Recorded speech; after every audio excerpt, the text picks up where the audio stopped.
Sahabat Gizi, Assalamualaikum warahmatullahi wabarakatuh. Selamat datang di YouTube channel Hima Gizi. Nah, di video kita yang pertama ini kita akan mulai segmen siaga. Program yang diselenggarakan oleh Hima Gizi UHAMKA dengan tujuan menyediakan informasi dan pendidikan seputar gizi dan kesehatan kepada mahasiswa gizi ataupun masyarakat luas melalui video. Nah, tanpa berlama-lama langsung aja yuk kita mulai. Nah, sebelumnya perkenalan dulu ya, nama aku Aurelia Putri dan di samping aku udah ada narasumber kita yang sangat luar biasa. Semuanya. Silahkan Kak, perkenalkan diri. Oke, halo semuanya, Sobat Gizi, nama aku Anissa Nur Aziza. Tapi untuk lebih singkatnya panggil Sasa. Supaya akrab ya. Oke.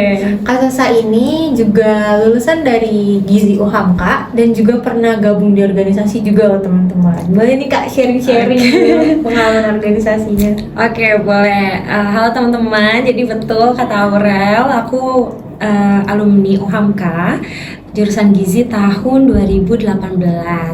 Nah, untuk pengalaman organisasi aku, tentu saja aku ada di Hima Gizi. Hima Gizi, alhamdulillah waktu itu aku diberi kesempatan untuk menjadi ketua umum. Lalu aku lanjut lagi nih, aku naik ke BEM, Badan Eksekutif Mahasiswa Fikas. Waktu itu aku bersama partner aku dari Kesmas dan aku dipercaya lagi untuk jadi wakil ketua. Gitu. Luar biasa banget ya teman-teman pengalamannya Kak Sasa. Nah, lanjut nih.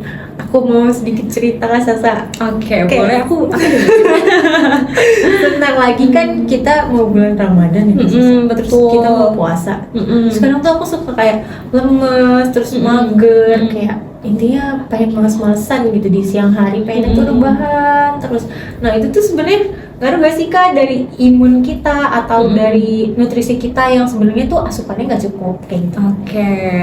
Oke, ini kita udah mau masuk Ramadan ya, berapa minggu lagi?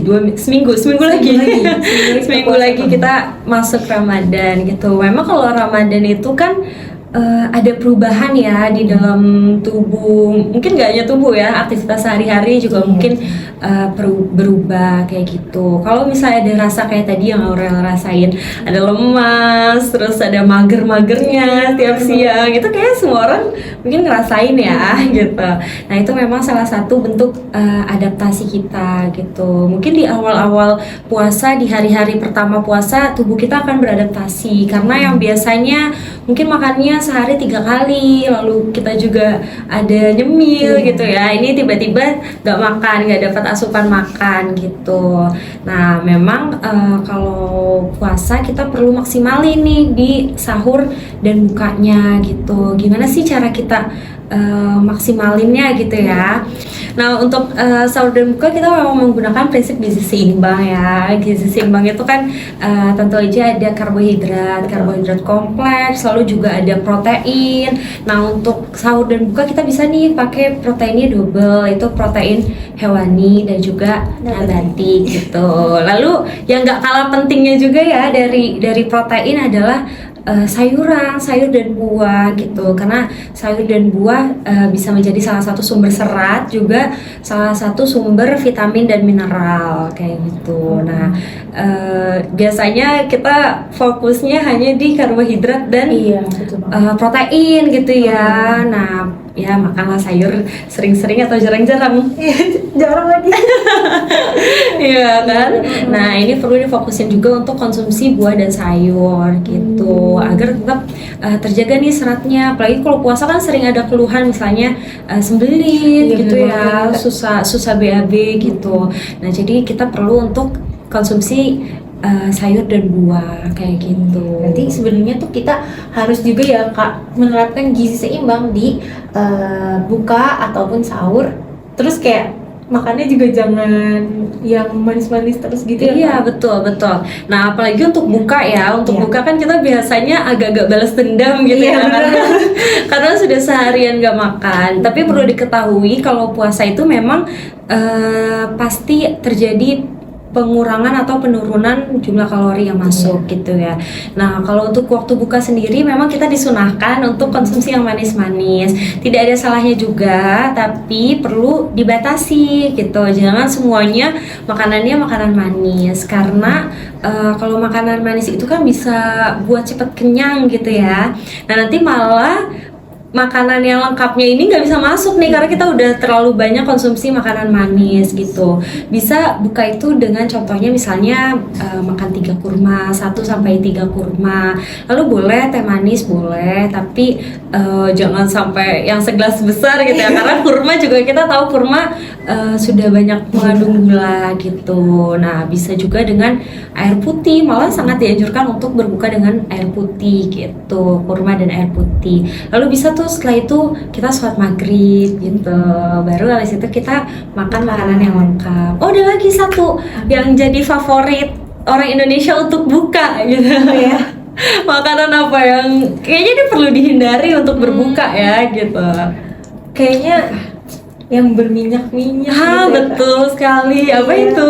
Gorengan. Betul, gorengan. Nah, gorengan itu kan kayaknya jadi salah satu favorit ya untuk orang Indonesia tuh untuk wajib berbuka. ada. Iya betul, wajib ada. Nah, itu juga perlu kita batasi gitu, jangan sampai lagi puasa tapi berat badan kita malah naik karena pas buka kita terlalu banyak makan makanan yang berlemak ataupun makanan-makanan manis gitu. Nah, terus kan tadi Kak Sasi juga bilang Kak, kita juga harus minum air putih yang betul. banyak gitu ya. Nah, terus kalau misalkan gitu kan berarti nyambungnya ke hidrasi di tubuh kita betul, juga ya. Betul. Terus gimana sih Kak biar tubuh kita tuh tetap terhidrasi selama puasa, padahal tuh kita dari habis sahur sampai mau buka itu sebenarnya kita nggak bisa minum kayak gitu. Betul. Nah, memang kalau untuk hidrasi ini kita menjaga ya. Kita menjaga untuk tubuh tuh tetap terhidrasi dengan baik gitu. Nah, memang kita dianjurkan satu hari itu kan minum 8 gelas ya, 8 gelas sehari. Nah, itu bisa nih kita bagi-bagi saat buka, misalnya baru banget azan maghrib kita bisa kurma dengan 1 gelas air putih gitu. Lalu bisa juga saat makan, misalnya setelah sholat maghrib kita makan 1 gelas lagi. Lalu sebelum tarawih atau saat tarawih nih kita curi-curi minum gitu ya dia sholat tarawih gitu.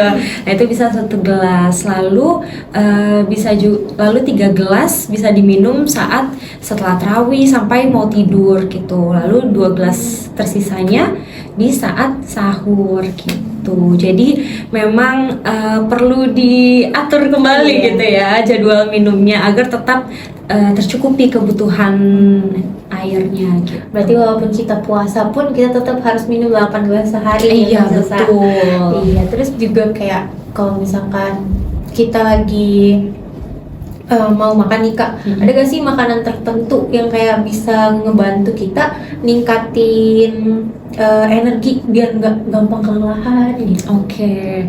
Nah, untuk makanan sebenarnya tadi ya balik lagi ke gizi seimbang. Gimana caranya kita bisa konsumsi makanan itu sesuai dengan prinsip gizi seimbang gitu. Karena dengan gizi seimbang kan sudah lengkap nih ya, dari mulai karbohidratnya, proteinnya, lalu sampai ke sayur dan buah gitu. Nah, misalnya kita bisa memilih protein, misalnya proteinnya kita bisa pilih dari ikan. Ikan kan mengandung banyak banyak vitamin gitu ya. Terus juga ada asam folat dari ikan gitu. Nah, juga sayur-sayurannya. Nah, tadi balik lagi ya ke gizi seimbang. Gizi seimbang itu kan kalau kita memang udah mengikuti prinsip gizi seimbang ya itu udah lengkap nih asupan kita. Dari mulai karbohidrat, lalu protein, lalu juga sampai ke sayuran dan buah gitu. Nah, mungkin memang kita fokuskan ke protein dan serat kalau untuk puasa ini. Kenapa? Karena protein dan serat itu bisa membantu untuk menahan lapar lebih lama, seperti itu. Dan untuk karbohidrat juga kita menggunakan karbohidrat kompleks gitu ya. Jangan tidak menggunakan karbohidrat yang sederhana gitu. Karena kalau pakai karbohidrat sederhana kita cenderung cepat kenyang gitu, tapi nanti cepat laparnya juga. Iya. Terus juga kita bisa memilih buah-buahan itu yang misalnya kayak kan vitamin apa, misalnya kita butuhnya hari ini yang kayak vitamin C, kita bisa konsumsi jeruk gitu. Lalu misalnya hari ini yang kayak kan vitamin A gitu, bisa. Jadi kita bisa atur sendiri gitu, kita butuhnya yang seperti apa gitu. Berarti tetap kembali lagi ke bagaimana kita ngaturnya sesuai dengan gizi seimbang. Nah, kalau udah gizi seimbang berarti energi kita udah terpenuhi dan kita udah nggak gampang lelah gitu ya, Kak? Iya, betul. Untuk pemilihan makanan juga penting ya. Kita pilih makanan-makanan yang memang cara masaknya atau juga penyimpanannya itu yang bersih dan sehat gitu ya. Karena kan kita gak mau sampai kita misalnya terkena diare gitu ya. Karena lagi puasa ditambah diare yang ada tubuhnya dehidrasi gitu. Jadi untuk pemilihan protein itu penting gitu. Salah satunya mungkin yang paling direkomendasikan ya. Sebenarnya semua protein baik, tapi diselingkan dengan beberapa protein hewani seperti ikan gitu ya. Karena ada beberapa orang yang jarang makan ikan gitu ya. Biasanya kita ayam atau daging gitu. Nah, ini perlu juga ikan karena ikan banyak mengandung vitamin dan juga asam folat gitu yang bagus untuk tubuh gitu. Oke, benar.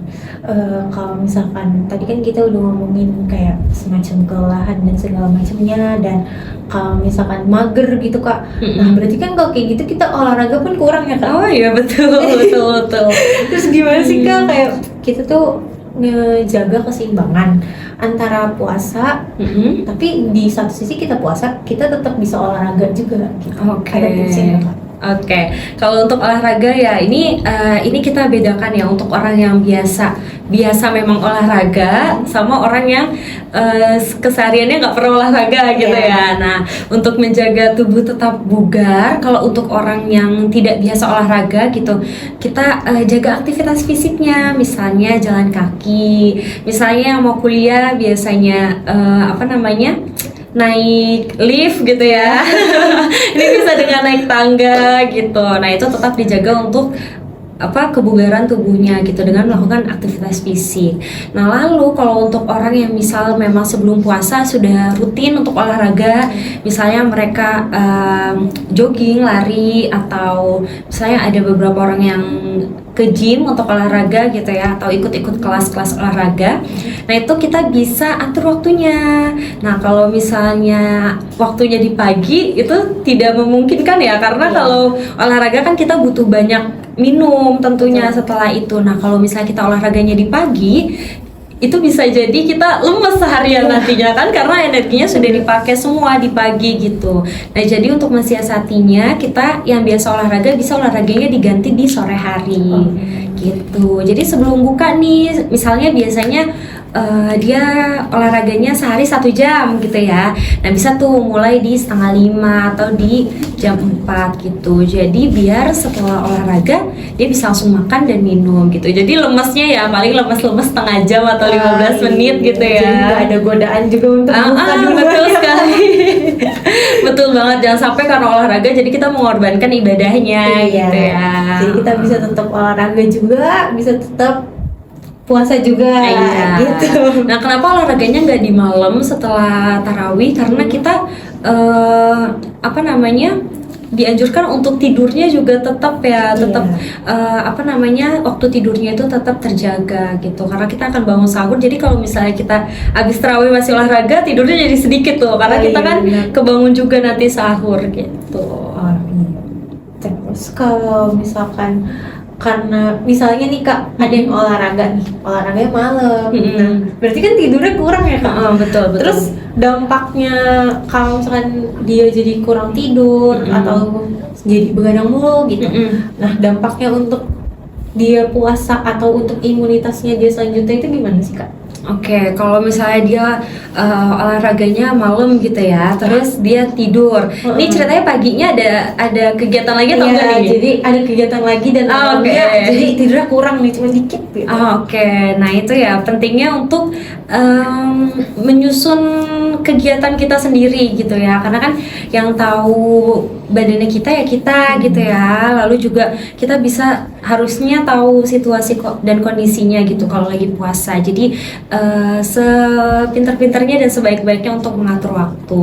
Nah kalau misalnya sudah terjadi gitu ya, udah olahraganya malam lalu tidurnya nggak maksimal gitu ya jadinya dan kurang tidur. Nah kita bisa siasati dengan power nap di siang harinya. Kalau misalnya ada waktu istirahat nih siang, kalau nggak puasa kan kita biasanya makan siang ya. Nah di waktu makan siang itu kita bisa power nap atau tidur sebentar gitu ya, tidur siang sebentar untuk tetap menjaga kebugaran kayak gitu. Kalau paginya tidak memungkinkan untuk tidur ya. Iya, gitu. supaya nggak lemes gitu ya Kak. Betul. Duh, 5L nih. karena kalau nggak puasa pun kalau kita kurang tidur aja kita jadi nggak bugar kan. Iya, benar. Iya, apalagi yang puasa gitu Iya, kurang kita nggak tidur. makan, kita nggak minum ya. Betul. Terus kalau misalkan kayak kita kan puasa dan kita nggak tahu nih asupan vitamin kita itu sebenarnya cukup atau enggak sih. Nah, untuk mastiinnya si vitamin sama mineral kita cukup itu kira-kira ada saran nggak Kak, gimana caranya? Oke, kalau untuk memastikan kita cukup vitamin atau enggak, tentu saja itu harus diperiksakan lebih lanjut gitu ya. Tapi kita bisa mengenali diri kita sendiri gitu. Kalau misalnya kita terasa lemas gitu ya, apalagi kalau misalnya untuk orang-orang yang ada riwayat misalnya darah rendah atau anemia seperti itu. Nah, itu kan butuh penanganan lebih lanjut ya gitu. Nah, jadi sebenarnya kalau kita sudah mengkonsumsi tadi yang sayur dan buah itu kan sudah tinggi vitamin dan mineral ya, apalagi buah. Nah itu sebenarnya untuk cara memastikannya, kalau untuk memastikan kita pasti perlu bantuan medis gitu ya. Kita nggak bisa cuma ngelihat dari tubuh aja nih, walaupun ada beberapa kekurangan vitamin dan mineral yang bisa dilihat dari tubuh gitu ya. Nah tapi tetap kita kalau seperti itu kita butuh bantuan medis, tapi yang penting kita untuk menjaga asupan vitamin dan mineral. Nah cara menjaganya tadi tetap konsumsi sayur dan buah gitu. Nah tadi juga buahnya bisa kita atur tuh, misalnya yang hari ini kita mau fokus ke buah yang misalnya banyak mengandung vitamin C, lalu nanti pada saat buka atau sahur selanjutnya kita mau makan buah yang banyak mengandung vitamin A gitu. Jadi kita perlu untuk mengatur itu gitu. Berarti kalau kayak gitu misalnya ada sobat gizi yang mau minum suplemen untuk tambahan nih Kak, untuk memastikan aja gitu. Ada gak sih Kak suplemen bagaimana untuk membeli suplemen itu biar pas juga? Nyesuaiinnya gitu. Oke. Nah kalau suplemen sendiri kita nggak bisa ya merekomendasikan semua orang misalnya harus makan suplemen ini, karena kan itu balik lagi ke kebutuhan tubuh masing-masing gitu. Nah kalau misalnya ada beberapa orang yang sudah memang rutin mengonsumsi salah satu vitamin gitu ya, nah itu boleh diteruskan asal vitamin tersebut tidak harus dengan resep dokter gitu ya. Kalau misalnya memang sudah sering mengkonsumsi, tapi juga perlu diperhatikan konsumsinya, karena beberapa waktu lalu ya sedang tren untuk konsumsi vitamin C. Vitamin C. Nah, ada beberapa vitamin C yang kandungannya lebih tinggi daripada apa yang kita butuhkan gitu. Ya, nah hal-hal yang seperti itu yang harus dijaga. Tapi untuk orang-orang yang memang ada keluhan, nah itu sebaiknya bisa diperiksakan ke dokter gitu agar dapat rekomendasi vitamin apa sih yang pasti gitu ya yang harus dikonsumsi. Nah kalau kita dari sisi gizinya, kita itu tadi menjaga asupan vitamin dan mineral gitu. Kalau untuk suplemen kita nggak bisa kasih rekomendasi suplemen ini untuk semuanya gitu. Apalagi ini kan untuk halayak umum ya. Jadi itu balik lagi ke dirinya masing-masing gitu. Berarti balik lagi kalau misalkan secara umum untuk kita ngejaganya itu bagi ke gizi seimbang dan asupan vitamin sama mineral. Iya betul, asupan vitamin mineral dalam buah dan sayur. Iya.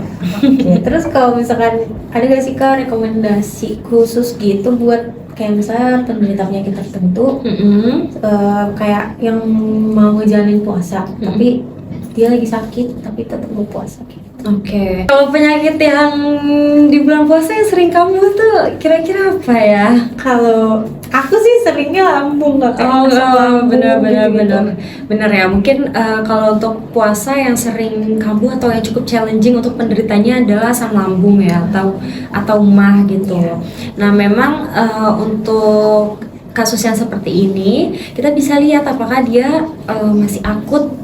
Sudah sampai tahap akut atau belum. Kalau sudah sampai tahap akut dan sudah minum obat rutin seperti itu, nah itu bisa sebelum puasa kita konsultasikan dulu sama dokternya gimana kira-kira aman tidak untuk puasa seperti itu. Nah kalau misalnya memang kayaknya tubuhnya masih memungkinkan nih untuk Iya. puasa, nah itu bisa kita jaga dari pola makan dan asupan makannya gitu. Nah selain tadi yang gizi seimbang, ada juga nih untuk penderita asam lambung ya kan memang tidak boleh untuk terlalu makan makanan yang pedas Iya, gitu betul. ya, yang pedas, lalu juga yang berlemak gitu, lalu juga jangan makan terburu-buru gitu. Nah yang paling penting adalah kalau saat sahur kan sahur ngantuk ya. Iya.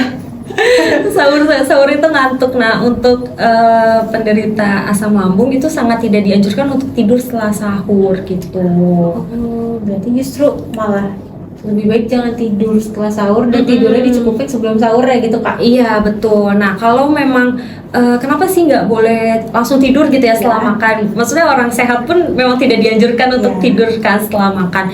Nah karena itu bisa merangsang asam lambung untuk naik gitu. Karena kan kalau kita makan kan butuh proses ya untuk dicerna. Nah kalau kita langsung tidur seperti itu, nah itu pencernaannya belum maksimal gitu. Nah kalau memang sobat gizi benar-benar ngantuk banget ya, ngantuk gak bisa tertahan gitu ya, nggak bisa tertahan. Nah itu boleh tuh habis sahur bisa tiduran tapi ini disusun bantalnya agar lebih tinggi. Jadi nggak full tiduran gitu ya. Jadi kita susun agar badan kita lebih tinggi gitu. Berarti kalau kayak gitu bisa membantu juga ya, Kak, dalam tubuh mencerna makanannya gitu. Betul. Dan juga pas buka puasa itu jangan makan langsung banyak gitu. Jadi kita makannya perlahan gitu agar tubuh kita juga bisa menyesuaikan gitu. Karena kalau langsung banyak makannya nanti kitanya juga ngerasa kurang nyaman ya untuk sholat, dan juga tubuhnya juga tidak dapat beradaptasi dengan baik gitu. Iya, kalau simpulnya kayak kaget gitu. Iya betul, kaget karena perutnya nggak diisi kan. Iya, lalu tiba-tiba langsung diisi banyak gitu. Terus karena kalau sehubungan dengan kita puasa gitu kan, nah kan kadang tuh ada yang pengen sekalian, gue sekalian diet deh, puasa gitu, kayak pengen nurunin berat badan nih. Terus juga ternyata ada nih sobat gizi yang nggak mau, sebenarnya tuh maunya, wah gue segini udah cukup, tapi tuh kenapa bisa turun ya kayak gitu. Nah kalau kayak gitu ada gak sih, Kak, cara untuk ngejaga berat badannya nih biar sehat atau ideal gitu selama bulan Ramadan, biar nggak banyak turun gitu, terus nggak berdampak negatif sama imun kita juga. Oke, nah kalau misalnya untuk yang mau dietnya dalam artian menurunkan berat badan ya, untuk teman-teman yang mau turunin berat badan nih sobat gizi, malah jadi puasa ini jadi salah satu momentum untuk defisit kalori gitu. Asalkan tadi diperhatikan sahur dan bukanya. Mungkin kalau sahur teman-teman normal ya, maksudnya makannya itu ya normal lah, makan makanan lengkap ya, nasi, protein dan sayur gitu, lalu minum air putih. Nah ini yang biasanya menjadi perkara adalah saat buka puasa. Nah saat buka puasa ini biasanya kita ngebuburin terus lapar mata. Betul kan? Semua yang dilihat rasanya mau dibeli, rasanya mau dimakan gitu kan. Nah padahal sebenarnya saat kita buka perut kita juga nggak senampung sebanyak itu gitu kan. Nah itu perlu diperhatikan untuk teman-teman khususnya yang mau menurunkan berat badan. Saat buka tadi kurangi makanan manis, jadi kita ambil sunnahnya aja untuk konsumsi makanan manis itu saat pertama kali buka gitu. Lalu juga makanan berlemak, gorengan tadi ya. Terus juga biasanya kita apalagi pakai bihun, lalu bersantan kolak. Ya kolak itu bolehlah sedikit gitu, tapi jangan terlalu banyak atau jangan sampai setiap hari gitu ya, sama seperti gorengan kayak gitu. Nah itu juga kita harus jaga hal-hal yang seperti itu, karena sayang banget kita udah defisit kalori selama puasa, lalu kalau misalnya kita ganti lagi dibuka sama aja kan. Jadi untuk teman sobat gizi yang mau Sobat Gizi. turunin berat badan, jadi kan puasa ini momentum gitu, tanpa mengurangi niat ibadahnya gitu. Jadi sekalian ibadah, sekalian juga dietnya ya, Iya Kak, ya. betul. Sekalian niat menyayangi diri sendiri gitu ya. Menyayangi diri sendiri untuk jadikan dirinya dengan status gizi yang normal gitu. Iya. Terus kalau misalkan lagi kondisi seperti itu nih, ada sobat gizi yang ngerasa, aduh kayaknya gue stres deh ngurusin berat badan, terus gue harus puasa dan lain-lain. Nah, gimana sih Kak jaga ngelola stres sama jaga kesehatan mentalnya nih sebagai faktor yang bisa mempengaruhi imunitas juga gitu? Oke.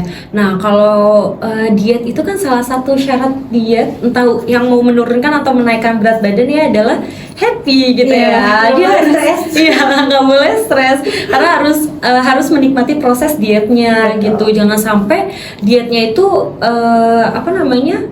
membebani atau sampai membuat kita jadi stres gitu. Jadi nanti kalau turun berat badan jadinya bingung, ini karena berhasil diet atau Iya, karena stresnya gitu.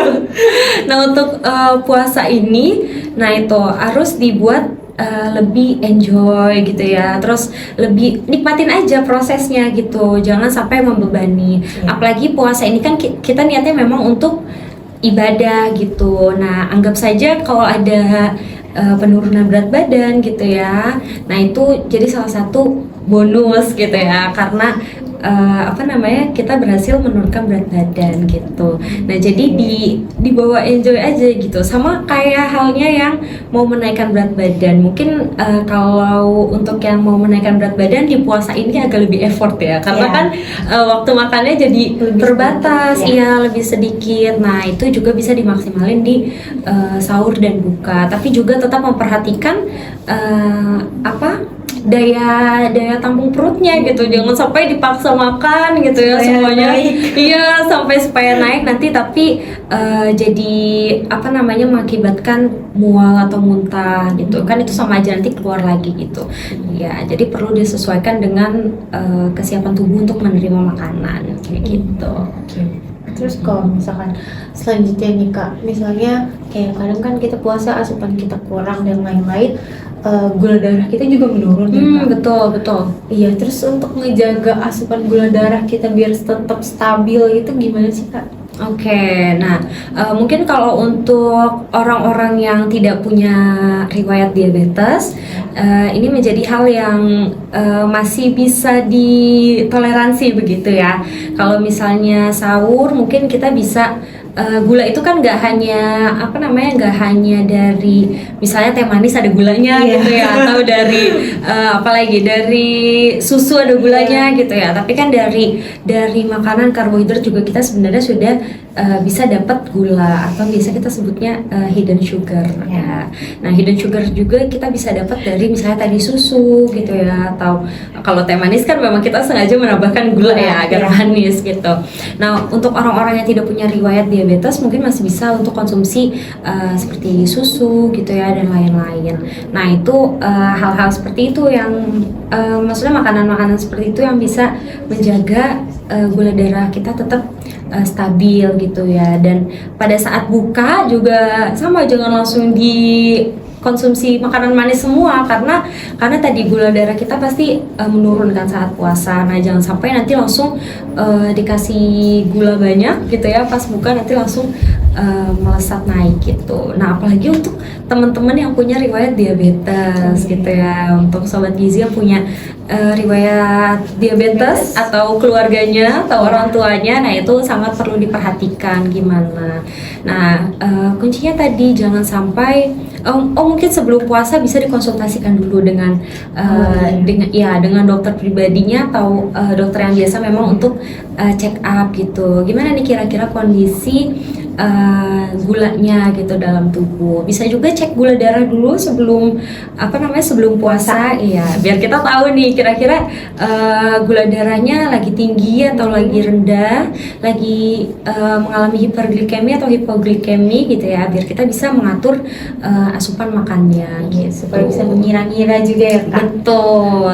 Nah tadi sebenarnya gula itu boleh-boleh aja ya, asalkan takarannya dijaga gitu. Tidak berlebihan ya. Tidak berlebihan. Terutama yang gawatnya itu saat buka puasa ya, karena kan balas dendam. iya benar, balas dendam. Apalagi untuk yang penderita diabetes kan sehari habis nggak kena gula ya, habis nggak kena gula itu kan berarti kan gulanya lumayan rendah. Takutnya kalau misalnya saat buka langsung diberikan makanan manis semua, atau istilahnya kalap ya, kalap langsung makan semuanya, nah itu takutnya gulanya tiba-tiba langsung naik drastis kayak gitu. Nah itu kan hal yang tidak baik untuk penderita diabetes gitu.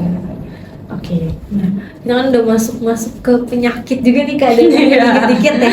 Terus kalau misalkan buat kita ngejaga kesehatan jantung ataupun kolesterol kita selama puasa itu gimana sih Kak? Oke, kalau tadi udah diabetes, sekarang jantung dan kolesterol ya. Nah, untuk jantung dan kolesterol ini kan identik dengan konsumsi lemak berlebih ya. Nah, itu berarti jaganya adalah untuk mengurangi konsumsi makanan-makanan yang berlemak, apalagi makanan-makanan yang mengandung lemak yang tidak baik gitu. Nah, kita bisa ganti makanan-makanan yang berlemak itu misalnya dengan yang cara masaknya kita ganti. Misalnya tadinya digoreng, kita bisa dimasukin ke dalam sayur atau bisa juga kita kukus gitu ya. Nah gitu. Nah untuk karena lemak ini kan untuk kolesterol dan jantung ini sangat berpengaruh ya, makanya lemak ini harus dijaga gitu. Jadi yang tadi udah kita bahas, yang gorengan-gorengan itu sebaiknya dikurangi ya kan? Betul sekali, terutama ini untuk sobat gizi yang punya riwayat jantung atau kolesterol, atau yang keluarganya memang menderita jantung dan kolesterol gitu. Nah, berarti untuk kedepannya mungkin supaya kita menghindari, lebih baiknya kita makan boleh tapi secukupnya ya Pak. Iya, makanya di gizi ini kita buat prinsip gizi seimbang kan, biar teman-teman atau sobat gizi itu bisa makan dengan baik gitu. Nah, kalau untuk porsinya teman-teman bisa lihat, bisa searching di Google gitu ya. Dari Kemenkes itu sudah banyak sekali ada porsinya. Nah, untuk porsinya nih Kak, biasanya kita fokus nasinya dibanyakin gitu ya, biar energi kita tuh selama puasa ada gitu. Nah sebenarnya porsi kalau dalam prinsip gizi seimbang, porsi nasi itu tidak lebih banyak daripada sayur gitu. Nah jadi kita nggak perlu nasi yang terlalu banyak sampai satu piring sampai kita kekenyangan banget. Tapi gimana caranya kita lebih mengedepankan kualitas makanannya gitu. Jadi yang penting kualitasnya tuh lengkap gitu dan banyak gizinya gitu ya. Jangan sampai kita makan makanan yang tidak ada nilai gizinya gitu. Karena kebiasaan orang Indonesia nih biasanya makan nasi pakai kentang, lalu juga ada apa lagi? Double karbo. Malah kadang triple. Kalau kita makan nasi uduk, udah nasi uduk pakai kentang, pakai bihun. Udah jadi triple karbo itu kan. Iya, berarti mulai dari sekarang sobat gizi udah harus aware nih ya kayak betul. Asupan sayurnya. Betul, sayur dan buah. Iya betul banget. Nah, tadi kan kita udah ngomongin nih Kak, makan gitu. Nah, gimana sih Kak cara kita ngelola perubahan jadwal makan kita selama bulan puasa supaya imunitas kita tuh tetap terjaga kayak gitu? Oke, kalau kebiasaan makan ya, pola makan.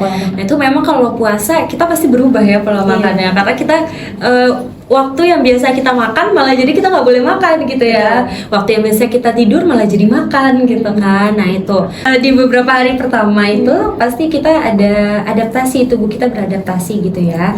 Nah jadi kita fokusnya di sahur dan di buka gitu pola makannya. Nah sebenarnya pola makan ini balik lagi ke masing-masing orang. Ada yang biasanya orang itu makan saat buka, misalnya dia buka membatalkan dengan kurma dan air, lalu sholat maghrib lalu makan lengkap gitu ya sebelum tarawih. Ada juga beberapa orang atau beberapa keluarga yang makan lengkapnya nanti setelah tarawih gitu kan. Nah itu bisa disesuaikan oleh masing-masing orang atau masing-masing keluarga gitu.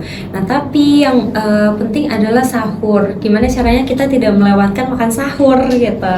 Nah biasanya anak-anak kos mungkin anak-anak kos karena ngantuk gitu ya, jadi makannya malam aja lah sekalian gitu ya. Abis tarawih makan terus tidur lanjut lagi gitu. Nah itu karena kita butuh asupan juga. Kalau misalnya kita makannya hanya di malam, asupan kita kurang banget gitu ya. Jangan sampai kurang dari 50% seperti itu. Nah jadi jangan sampai melewatkan makan sahur gitu. Oke, terakhir nih Kak, ada gak sih kayak tips atau yang praktis-praktis lah, karena untuk zaman sekarang kan kita semua mau yang cepet, yang praktis gitu ya Kak. Betul. Nah, apa sih tips praktisnya untuk mastiin kalau misalnya bulan puasa ini kita nggak menghambat imunitas, terus juga tetap sehat secara keseluruhan gitu? Oke, kalau untuk tips praktisnya ya, sebenarnya kita bisa sesuaikan dengan kebutuhan dan keadaan kita. Kalau misalnya kita punya kesempatan atau kita bisa nih untuk food prep. Nah, sekarang kan lagi banyak ya orang-orang yang bikin konten terkait food prep gitu ya. Nah, kita bisa misalnya di awal minggu kita bisa menyiapkan kira-kira buah apa aja yang mau kita makan satu minggu ini, atau kita bisa bikin meal plans kayak kita mau sahur pakai apa aja gitu. Jadi kita saat bangun sahur misalnya kesiangan, kita udah nggak bingung lagi nih mau masak apa gitu. Jadi kita udah tahu mau masak apa kayak gitu. Atau misalnya kita bisa menyiapkan makanan yang cepat saji lah kita. Misalnya kalau ayam biasanya sudah diungkep gitu ya. Kalau misalnya kita mau makan pakai ayam goreng gitu, nah itu bisa kita tinggal goreng gitu. Nah di stok. Tapi diperhatikan lagi jangan sampai semua lauknya digoreng gitu ya. Bisa dengan sayur, lalu nanti misalnya dengan protein nabatinya bisa kita campur di sayur, kayak misalnya tumisan dengan tahu gitu ya, atau dengan tempe gitu. Dan juga itu kita bisa siapkan 1 minggu sebelumnya ya, biar lebih praktis gitu ya. Atau kalau misalnya tahu nih kalau bangun tidur untuk sahurnya mepet gitu, kita bisa tuh siapin buah-buahannya yang memang bisa disiapkan terlebih dahulu dari malamnya. Jadi kita udah kupas, kita udah potong, kita bisa taruh kulkas gitu. Jadi besoknya ketika sahur kita bisa langsung makan. Iya, tinggal langsung makan aja. Iya, betul sekali. Oke. Nggak kerasa ya Kak? Iya, udah ngobrol banyak banget. Betul. Nah, sebenarnya kalau aku boleh tarik kesimpulan dari yang kita omongin hari ini, jadi sebenarnya yang paling pentingnya adalah prinsip gizi seimbangnya ya. Betul kan? Jadi mau gimana pun kita dalam keadaan apapun diusahakan untuk bisa mengonsumsi makanan dengan gizi yang seimbang dan juga kualitas makanannya gitu. Karena kita kan kalau puasa itu tubuh itu rentan. Jadi kita perlu kualitas makanan yang baik gitu. Nah, udah di ujung aja nih kita sama Kak Sasa. Nah, ini jadi itu obrolan kita sama Kak Sasa yang sangat-sangat luar biasa. Semoga bisa diberikan manfaatnya. Iya, semoga bisa ditarik manfaatnya maksudnya. Iya, bisa diimplementasikan juga sama sobat gizi gitu. Nah, banyak banget kan informasi yang menarik dan aktual yang didapat dari podcast ini. Nah, selain itu kita juga setelah ini akan mengadakan kuis nih teman-teman, yang biasanya berisi materi-materi dari podcast. Wow, seru sekali. Ada hadiahnya Kak kalau kuis? Ada sepertinya. Ada harusnya. Nah, makanya tadi apa yang udah dibicarakan Kak Sasa coba diinget-inget lagi, siapa tahu nanti teman-teman menang kuis atau kayak gimana gitu. Oh ya, aku juga mau sedikit promosi nih Kak. Jangan lupa teman-teman follow akun YouTube, TikTok, Instagram, X, dan lainnya Himagizi di Himagizi Uhamka. Dan di lainnya itu ada di @efn5645e. Nah, supaya teman-teman gak ketinggalan info-info dari Himagizi, terus juga tips and triknya lah gitu. Nah, jangan lupa like dan komen video ini. Oke, dari aku sekian bincang-bincang kita dengan Kak Sasa hari ini yang sangat luar biasa di podcast Siaga sesi pertama. Nah, terima kasih untuk Kak Sasa yang udah mau berbagi informasinya hari ini dan mau nih direpotin sama kita. Nah, kalau apabila ada salah-salah kata atau perbuatan kami minta maaf. Saya Aurelia Putri sebagai moderator pamit undur diri. Sampai ketemu di siaran informasi seputar gizi dan kesehatan atau Siaga berikutnya.